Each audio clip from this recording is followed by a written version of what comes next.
안녕하세요. 3월 16일 화요일 3분 만나에 오신 여러분을 진심으로 환영합니다. 오늘은 누가복음 18장 31절부터 43절까지의 말씀입니다. 예수님께서 세 번째로 십자가의 고난에 대해서 말씀하시는 장면과 함께 맹인 바디메오를 고치는 장면이 기록되어 있습니다.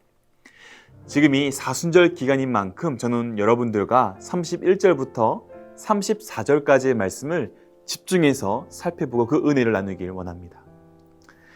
먼저 오늘 본문은요, 마태복음 20장 17절부터 19절까지, 그리고 마가복음 10장 32절부터 34절까지의 말씀과 병행되는 본문입니다. 같은 내용이라는 것이죠. 그런데 이 병행 본문이 마태복음과 마가복음에는 없고 오늘 본문인 누가복음에만 기록하고 있는 말씀이 한 가지가 있는데요, 바로 31절입니다. 제가 봉독합니다. 선지자들을 통하여 기록된 모든 것이 인자에게 응하리라. 누가복음에서는요, 이를 강조하여서 우리에게 말씀하고 있는 것이죠. 예수님께서 이 세상의 권력들에 의해서 어쩔 수 없이 내몰려갖고 고난당하시고 십자가에 죽으신 게 아니라 예수님의 고난과 십자가는 만물을 창조하시고 다스리시는 하나님의 계획 안에 있고 이 구속의 사역이 하나님의 뜻이라는 것입니다. 저와 여러분 대신에 예수님께서 고난받고 우리의 죄를 속량하기 위해서 예수님을 십자가에 대신 죽게 하실 만큼 하나님은 저와 여러분을 사랑하신다는 것이죠. 우리는 이 크고 놀라운 사랑을 묵상해야 되는 것입니다. 오늘 본문 앞에서는요, 부자 관리에 대한 내용이 있었습니다. 그리고 뒤이어서 구원과 영생에 대해서 예수님은 제 아들에게 말씀하셨습니다. 그리고 이어서 오늘 본문이 나오는 것인데요, 이렇게 계속해서 이어서 말씀하신다는 것은 서로 간에 밀접한 관계가 있다는 것이죠. 첫 번째로요, 구원과 영생이 약속되었습니다. 하지만 영생으로 이르는 길은 예수님의 고난으로 말미암은 것이죠. 우리를 대신해서 희롱을 당하시고 능욕을 당하시고 침뱉음과 채찍질 그리고 죽으셨기 때문에 우리는 구원받고 영생할 수 있게 되는 것입니다.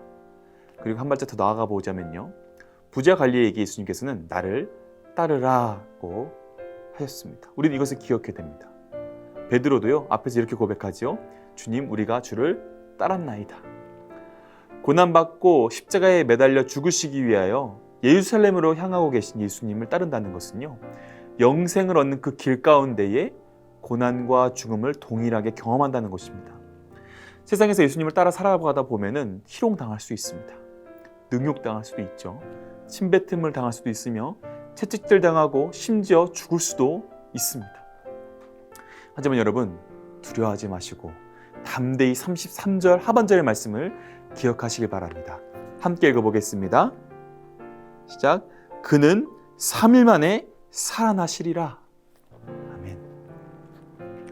예수님을 따라가다 보면요, 고난당하기도 합니다. 죽을 수도 있습니다. 하지만 예수님의 손을 꼭 잡고 따라가다 보면은 부활의 능력도 우리의 삶 가운데 경험하게 될 줄을 믿습니다. 바라기는 오늘 하루 하나님의 크고 놀라우신 사랑을 감사하고 예수님의 손을 꼭 잡고 예수님을 따라 살아갈 때에 더욱 예수님을 닮아가는 우리 모두가 되기를 바라며 축복합니다. 아멘. 함께 기도하겠습니다. 사랑하는 주 하나님, 오늘도 우리에게 말씀하여 주시니 감사합니다. 하나님의 그 크신 사랑과 은혜에 감사하는 우리가 되게 하여 주시고 예수님의 손을 꼭 잡고 살아갈 때에 예수님의 부활의 능력까지 경험하게 되는 우리 모두가 되게 하여 주시옵소서. 감사드리며 예수님의 이름으로 기도합니다. 아멘.